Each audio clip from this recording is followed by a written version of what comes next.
नमस्कार, आप देख रहे हैं 24 न्यूज। मैं हूं आपके साथ संजय मिश्रा। ये देखते हैं अब तक की 25 बड़ी खबरें। राष्ट्रीय राजधानी दिल्ली के कई हिस्सों में रविवार को हुई ओलावृष्टि, तेज रफ्तार से चली हवा के साथ हुई जोरदार बारिश। भारतीय मौसम विज्ञान विभाग ने पहले ही जारी कर दिया था अलर्ट। उत्तर प्रदेश में झमाझम बारिश और ओलावृष्टि के बाद अब राज्य में थमा तेज बारिश का सिलसिला। हालांकि 4 मार्च को यूपी के कुछ स्थानों पर हो सकती है बारिश। मौसम विभाग की माने तो पश्चिमी यूपी में मौसम शुष्क रहने की संभावना। बिहार में मौसम का अजीबोगरीब मिजाज। यहां पूरे दिन रहती है धूप और रात के अलावा सुबह के वक्त महसूस होती है हल्की सर्दी। हालांकि इस समय पटना समेत राज्य के अधिकांश हिस्सों में पिछले 24 घंटों के दौरान दर्ज की गई है तेज हवा के साथ बारिश। मॉरिशस में रविवार 3 मार्च को शिवरात्रि उत्सव से पहले होने वाले एक धार्मिक अनुष्ठान के दौरान आग लगने से हुई 6 तीर्थयात्रियों की मौत। मीडिया रिपोर्ट्स के मुताबिक मूर्तियों में लगने वाली लकड़ी जब खुले बिजली के तारों के संपर्क में आई तब अचानक लग गई आग। दरअसल तीर्थयात्री 8 मार्च को शिवरात्रि उत्सव से पहले ग्रैंड बेसिन झील तक पैदल यात्रा कर रहे थे, जिसे पूर्वी अफ्रीकी देश मॉरिशस के हिंदू समुदाय द्वारा माना जाता है पवित्र। केंद्रीय अल्पसंख्यक कार्य मंत्री स्मृति जुबिन ईरानी ने की रविवार को हज सुविधा ऐप की शुरुआत, जिससे इस वर्ष तीर्थ यात्रा पर जाने वाले लोगों को आसानी से मिल सकेगी उड़ान विवरण और आवास जैसी आवश्यक और महत्वपूर्ण जानकारियां। स्मृति ईरानी ने अल्पसंख्यक मामलों के राज्य मंत्री जॉन बार्ला की मौजूदगी में विज्ञान भवन में हज यात्रा 2024 की तैयारियों के तहत आयोजित प्रशिक्षकों के 2 दिवसीय कार्यक्रम का भी किया उद्घाटन। प्रधानमंत्री नरेंद्र मोदी आज से 4 दिनों में करेंगे 6 राज्यों का दौरा। 4 दिनों में पीएम मोदी तेलंगाना, तमिलनाडु, ओडिशा, पश्चिम बंगाल और बिहार का करेंगे दौरा। इस दौरान पीएम मोदी करेंगे कई परियोजनाओं का उद्घाटन और राज्यों को देंगे करोड़ों रुपए की सौगात। पूर्व विदेश राज्य मंत्री और सीनियर जर्नलिस्ट एमजे अकबर ने मुसलमानों को लेकर दिया बड़ा बयान। कहा, मुसलमानों के पापों के लिए इस्लाम को दोष न दें, मुसलमानों के पापों के लिए इस्लाम नहीं है दोषी। दरअसल नई दिल्ली के इंडिया इंटरनेशनल सेंटर एनेक्स में खुसरो फाउंडेशन द्वारा प्रकाशित पुस्तक क्या है गजवाए हिंद की हकीकत के विमोचन समारोह में पहुंचे थे एमजे अकबर।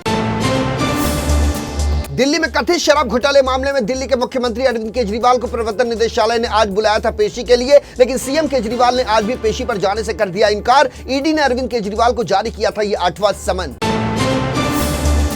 दिल्ली के मुख्यमंत्री अरविंद केजरीवाल ने एनफोर्समेंट डायरेक्टरेट के 8वें समन का जवाब देते हुए कहा कि ईडी का समन है पूरी तरह से गैर कानूनी, लेकिन फिर भी वो ईडी के सवालों का जवाब देने के लिए हैं तैयार। उन्होंने 12 मार्च के बाद की मांगी है तारीख। इसके साथ ही केजरीवाल ने कहा कि वो एजेंसी के सवालों का वीडियो कॉन्फ्रेंसिंग के जरिए देंगे जवाब।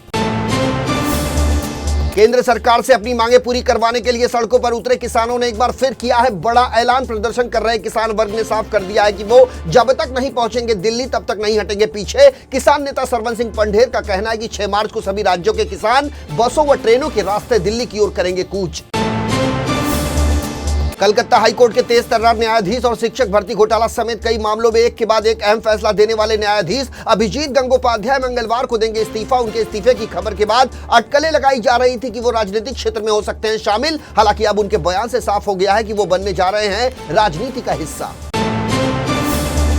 कलकत्ता हाईकोर्ट के न्यायाधीश अभिजीत गंगोपाध्याय ने अपने इस्तीफे से पहले दिया भावुक कर देने वाला बयान। कहा, पिछले 2 या अधिक वर्षों से मैं कुछ मामलों से निपट रहा हूं, विशेष रूप से शिक्षा के मामले में जहां पाया गया है बड़ा भ्रष्टाचार। जस्टिस अभिजीत गंगोपाध्याय ने कहा कि इस सरकार के शिक्षा क्षेत्र में बड़ी संख्या में महत्वपूर्ण व्यक्ति हैं जेल की सलाखों के पीछे और कुछ है अभी भी विचाराधीन। श्रम विधान के इन मामलों को करते समय मुझे लगा कि न्यायाधीश के तौर पर अब समाप्त हो गया है मेरा कार्यकाल।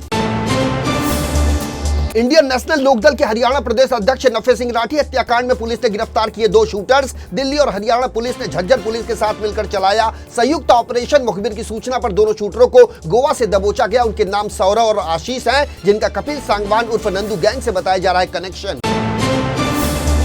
झज्जर पुलिस अधीक्षक डॉक्टर अर्पित जैन के मुताबिक नफे सिंह राठी की गत 26 फरवरी को सरेआम गोलियां मारकर की गई थी हत्या। मामले में कार्रवाई करते हुए पुलिस ने की 5 हत्या आरोपियों की पहचान। 6ठे आरोपी की पहचान होना अभी है बाकी, जिसके लिए पुलिस ने घोषित किया है 1 लाख रुपए का इनाम। अनंत अंबानी और राधिका मर्चेंट के 1 से 3 मार्च तक चलने वाले प्री वेडिंग फेस्टिविटीज का बीती रात हुआ समापन। इस 3 दिवसीय big fat Ambani pre wedding celebration में देश और दुनिया की तमाम बड़ी बड़ी हस्तियों ने लिया हिस्सा, जिसमें Bill Gates, mark Zuckerberg, Ivana Trump, Shahrukh Khan, Sachin Tendulkar, MS Dhoni, Amitabh Bachchan, Rajinikanth और गौतम अडानी जैसे बड़े बड़े दिग्गजों के नाम शामिल। गुजरात के जामनगर में 3 दिनों की सेरेमनी में राष्ट्रीय से लेकर अंतर्राष्ट्रीय स्तर की नामचीन हस्तियों ने की शिरकत। ऐसे में जामनगर एयरपोर्ट पर यात्रियों की आवाजाही में हुई बेतहाशा वृद्धि। अनंत अंबानी और राधिका की प्री वेडिंग सेरेमनी से टूटे जामनगर एयरपोर्ट के सभी रिकॉर्ड, जिसमें 86 इंटरनेशनल, 350 डोमेस्टिक समेत कुल 4500 पैसेंजर उड़ानें शामिल। देश की सर्वोच्च न्यायपालिका ने सदन में वोट डालने और भाषण देने के लिए रिश्वत लेने पर सांसदों और विधायकों के लिए सुनाया अहम फैसला। सुप्रीम कोर्ट ने कथित सांसदों और विधायकों के अभियोजन से छूट देने के 1998 के फैसले को पलट दिया, यानी कि अब जिम्मेदार जनप्रतिनिधि ने यदि सदन में रिश्वत लेकर वोट या भाषण दिया तो उन पर चलेगा मुकदमा। सुप्रीम कोर्ट के इस फैसले से सांसदों एवं विधायकों को लगा बड़ा झटका। Chief justice of India DY Chandrachud ने जुडिशियल मामलों के स्थगन को लेकर व्यक्त की चिंता। उन्होंने कहा कि देश की न्यायिक प्रणाली में स्थगन का चलन बढ़ाता है वादी पक्षों की पीड़ा। चीफ जस्टिस ने कहा कि अदालतों को मामलों पर फैसले सुनाने के लिए नागरिकों के मरने का नहीं करना चाहिए इंतजार। उन्होंने यह भी चिंता जताई है कि जमानत नियम है, जेल है, अपवाद का दीर्घकालिक सिद्धांत लगातार हो रहा है कमजोर, क्योंकि व्यक्तिगत स्वतंत्रता से जुड़े मामले से निपटने में झिझक रही है जिला अदालतें। बॉलीवुड एक्ट्रेस यामी गौतम की फिल्म आर्टिकल 370 ने बॉक्स ऑफिस पर मचाया धमाल। हर दिन यह मूवी कर रही है करोड़ों रुपए की कमाई। देश ही नहीं विदेशों में भी यामी गौतम की यह फिल्म बिखेर रही है अपना जलवा। अमेरिका में भी जोरदार तरीके से शुरू हुआ भारतीय जनता पार्टी का प्रचार। अमेरिका में रहने वाले भाजपा समर्थकों ने लोकसभा चुनाव में 400 सीट जीतने के लक्ष्य को हासिल करने में भाजपा की मदद करने का लिया संकल्प। अमेरिका से भारत में तकरीबन 25 लाख लोगों को कॉल करने की योजना बना रही है भारतीय जनता पार्टी।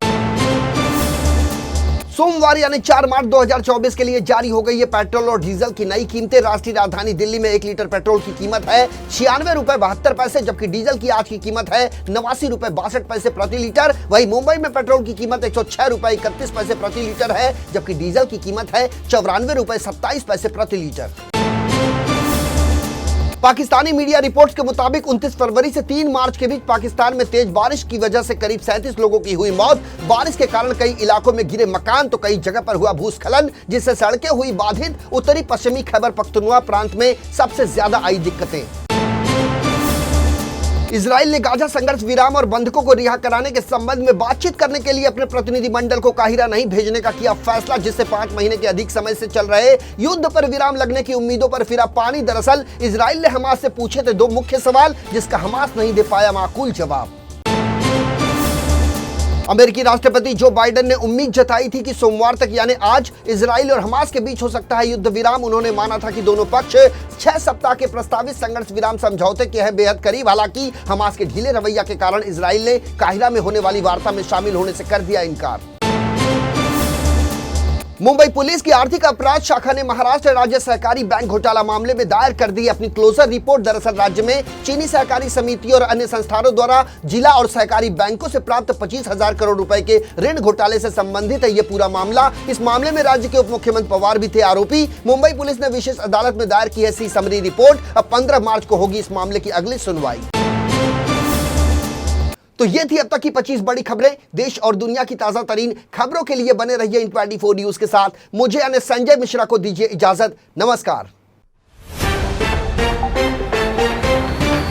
को एक बड़ी जानकारी दे दें कि इन 24 न्यूज अब कई केबल नेटवर्क 7 स्टार के साथ साथ कई OTT प्लेटफॉर्म पर भी उपलब्ध है, जिसमें टाटा प्ले स्टोर, जियो टीवी, ई बाबा, डेली हंट, एंड्रॉइड टीवी समेत कई OTT प्लेटफॉर्म हैं, जिस पर इन 24 न्यूज 24 घंटे साल के 365 दिन उपलब्ध हैं। इसके अलावा अब तक यदि YouTube पर आपने इन 24 न्यूज को सब्सक्राइब नहीं किया है तो आप इसे तत्काल सब्सक्राइब करें, ताकि आपके इलाके की खबर समय रहते आप तक जरूर पहुंचे।